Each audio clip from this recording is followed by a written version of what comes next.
모두 발언하겠습니다. 패스트트랙 안건 제도를 위한 투쟁행위가 시작되었습니다. 어제 교섭단체 원내대표와 실무자가 참여하는 첫 회의가 열렸습니다.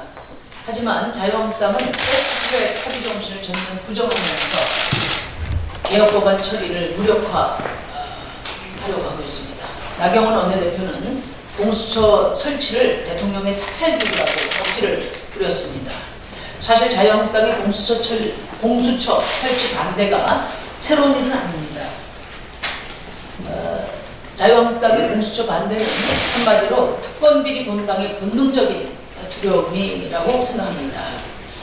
하지만 검찰개혁을 위한 국민적 열망이 재차 확인된 만큼 입장 변화에 대한 일말의 기대가 있었던 것도 사실입니다. 그럼에도 불구하고 국민의 강력한 검찰개혁의 요구를 끝내 운운하고 있는 것에 대해 강력하게 유감을 표합니다. 분명히 말씀드리지만 지금 자유한국당은 패스트트랙 개혁 법안을 만드는 자리에 앉아있을 자격이 없습니다. 자유한국당은 국회법이 보장한 패스트트랙을 폭력적으로 막았었습니다. 자유한국당이 먼저 해야 할 일은 패스트트랙을 방해한 불법 폭력행위에 대해 사과하고 수사를 받는 것입니다. 그리고 국회법을 존중해서 국회법을 다시 말씀드리겠습니다. 분명히 말씀드리지만 지금 자유한국당은 패스트트랙 개혁 법안을 만드는 자리에 앉아있을 자격은 없습니다. 자유한국당은 국회법이 보장한 패스트트랙을 폭력적으로 막아선 정당입니다. 자유한국당이 먼저 해야 할 일은 패스트트랙을 방해한 불법 폭력행위에 대해 국민들께 사과하고 수사를 책임있게 받는 것입니다. 그와 더불어서 자유한국당은 국회법을 존중하고 국회를 정상화하겠다는 선언을 먼저 해야 합니다. 패스트트랙 법안이 국회법 절차에 따라 처리되는 것을 존중하겠다는 약속을 해야 합니다. 민주당에게 말씀드립니다. 20대 정기국회가 이제 50여일밖에 남지 않았습니다. 개혁을 완수할 파이널 타임입니다. 더 이상 자유한국당과 친대 축구에 허비할 시간이 없습니다. 이 시간을 결코 반개혁 세력의 시간이 되도록 해서는 안 됩니다. 지금은 수구 세력의 가진 저항을 뚫고 패스트트랙 법안이 안전하게 정착력에 다다를 수 있도록 모든 노력을 집중해야 합니다. 여야 사당이 합의해야 검찰개혁, 정치개혁 법안을 가결시킬 수 있습니다. 여야 사당이 머리를 맞대 이견을 조정하고 사당 공조를 더욱 공고히 하는 것이 지금 가장 중요한 일입니다. 정의당은 촛불이 요구한 최소한의 개혁까지 검찰개혁, 정치개혁, 제도 개선을 20대 국회 안에 반드시 처리하도록 헌신의 노력을 다할 것입니다. 그래서 공정하고 정의로운 나라로 나가는 첫 단문을 반드시 열어내겠습니다. 어제 한국은행이 연 1.5%였던 기준금리를 1.25로 낮췄습니다. 디플레이션이 우려되는 저성장 상황에서 내린 조치로 보입니다. 그런데 문제는 금리를 인하한다고 해서 풀린 돈이 소비와 투자 등 실물 부문으로 유통될 수 있느냐 하는 데 있습니다. 지금 1,000조 가까이 되는 부동자금이 시중에 흘러다니고 있습니다만은 이 돈이 생산 부문으로 연결되지 않고 있습니다. 그래서 금리 인하로 풀린 돈이 오히려 부동산 가격 폭등의 트리거가 될까 우려스럽습니다. 그래서 지금은 부동산보다 생산적 투자가 유리하도록 유인체계를 설계하고 불평등을 완화하는 동시에 미래의 불확실성을 제거하는 정부의 확대 재정 정책이 매우 중요한 시기입니다. 정부의 책임 있는 대책 마련을 촉구합니다. 또 하나, 현재 금융시장은 돈 빌리기 어려운 사람일수록 높은 금리를 부담해야 하는 모순이 있습니다. 지금 시중은행 금리는 3.1% 정도입니다. 그에 비해서 서민들이 이용하는 대부업은 24%, 그리고 저축은행 금리는 12% 정도 됩니다.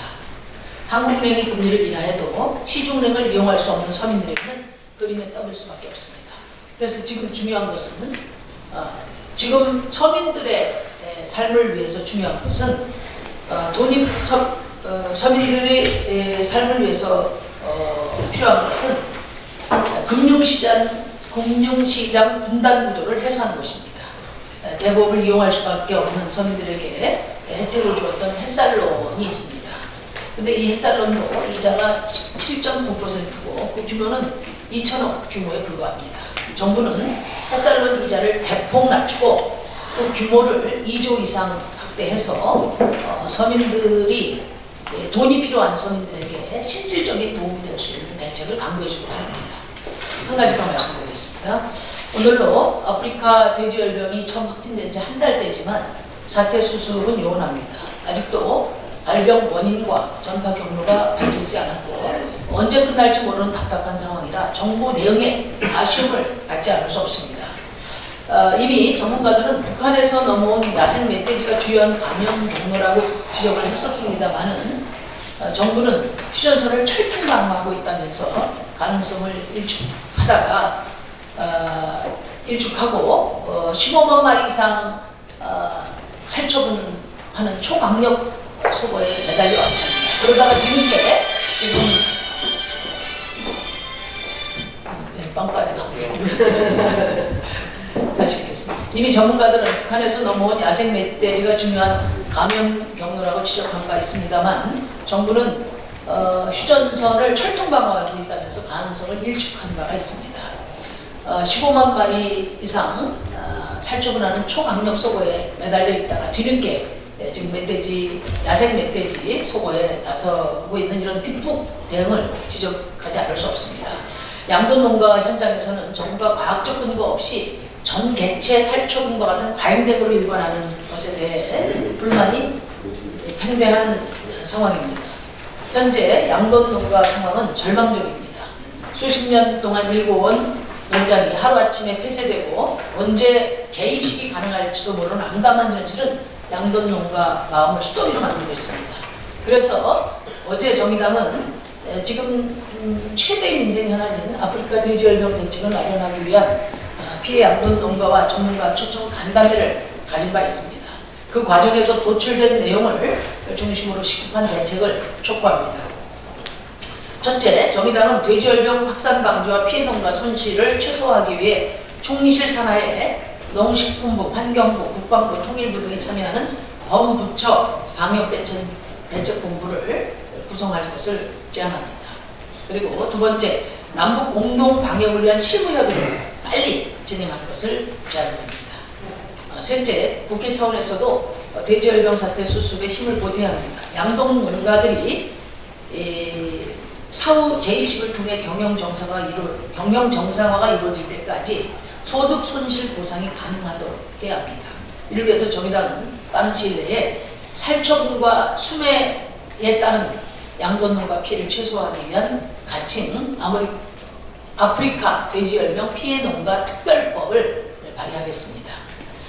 또한 살처분 과정에서 발생하는 윤리적 문제를 최소화하기 위해 아프리카 돼지열병 긴급행동지침을 더욱 엄격하게 적용하도록 하고 매몰지에 대한 사후관리를 강화할 수 있도록 예산 확보 등 국회 차원의 관심과 협력을 위해서 정의당이 최선의 노력을 다하겠습니다.